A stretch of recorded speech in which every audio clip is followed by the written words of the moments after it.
Hello and welcome. This video is intended for calm background listening, rest, or sleep. I listen to videos like this when I'm trying to fall asleep, so this is something I made for myself as much as anyone else. If you feel like it, I'd love to hear what you usually listen to at night or what helps you relax and rest. Thank you for being here. I hope this is something you can simply let play. Before we begin, it's important to say clearly what this video is and is not. This is not a how-to guide, a motivational talk, or a lifestyle pitch. It is a factual overview of what permaculture is, where the term comes from, and the deeper history behind it. Permaculture, as a word, is relatively recent. The practices it describes are not. Permaculture is a design framework for working with land, food systems, water, energy, and human settlements in ways that are intended to be long-lasting, regenerative, and ecologically stable. The word permaculture was coined in the 1970s by Bill Mollison and David Holmgren in Australia. It originally combined the words permanent agriculture and later expanded to permanent culture. Mollison and Holmgren developed permaculture as a response to industrial agriculture, environmental degradation, soil erosion, and dependence on fossil fuels.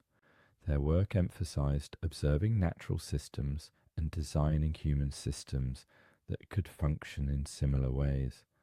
However, it is critical to be clear. Permaculture did not invent these ideas. What Mollison and Holmgren did was name, systematize, and repackage practices that had existed for thousands of years, practices developed and maintained by indigenous peoples across the world. Long before the term permaculture existed, indigenous cultures were practicing complex land stewardship. These systems included polycultures, agroforestry, controlled burning, water harvesting, seed saving, soil building, and seasonal land management. They are not based on extraction, monocropping, or endless growth, but on continuity, balance, and long-term survival. In many regions, landscapes later described by colonizers as wild or untouched were in fact carefully managed ecosystems.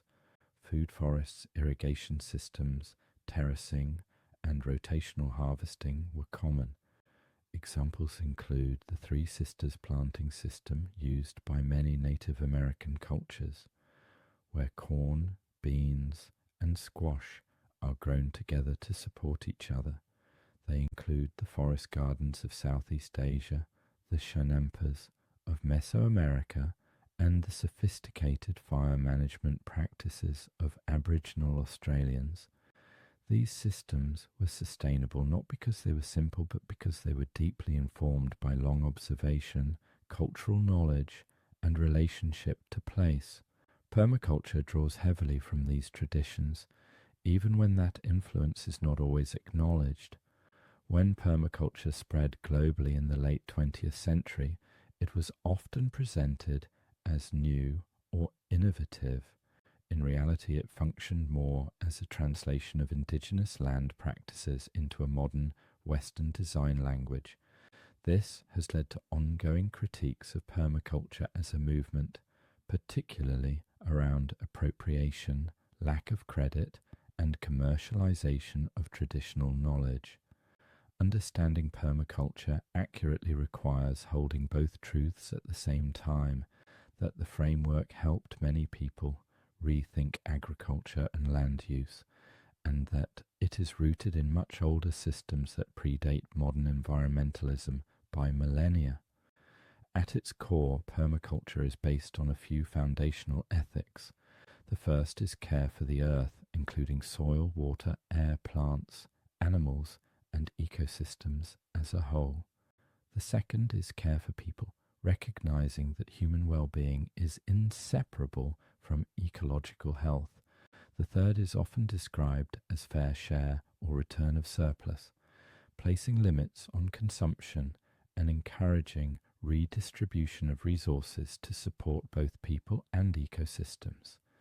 These ethics are intentionally broad. They are meant to guide decision-making rather than prescribe specific techniques. Permaculture design emphasizes observation over intervention.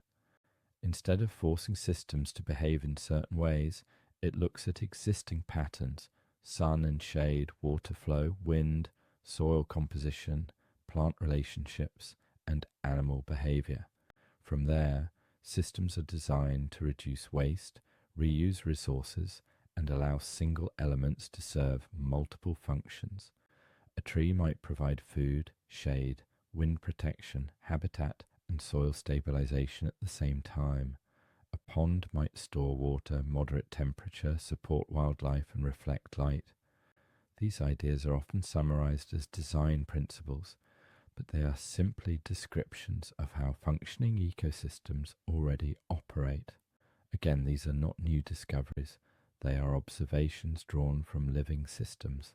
In modern contexts, permaculture has been applied to gardens, farms, urban spaces, community projects, and even organizational design. Some people use permaculture as a practical tool for growing food.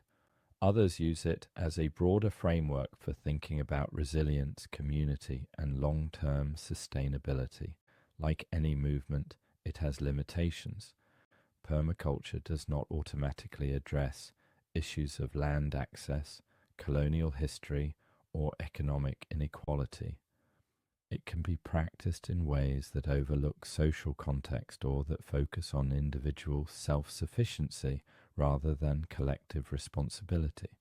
These critiques are important, especially as permaculture becomes more mainstream and commercialized.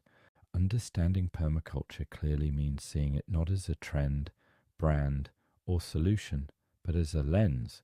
It is one way, not the only way, of thinking about how humans interact with land and resources, and it is most accurate when it acknowledges its roots in indigenous knowledge systems that sustained people and ecosystems long before modern environmental movements existed. If you're listening to this while resting, working, or preparing to sleep, there is nothing here you need to remember or act on. This was simply a factual overview, something to let pass through without effort. Thank you for listening. I hope this was calm, steady, and easy to sit with.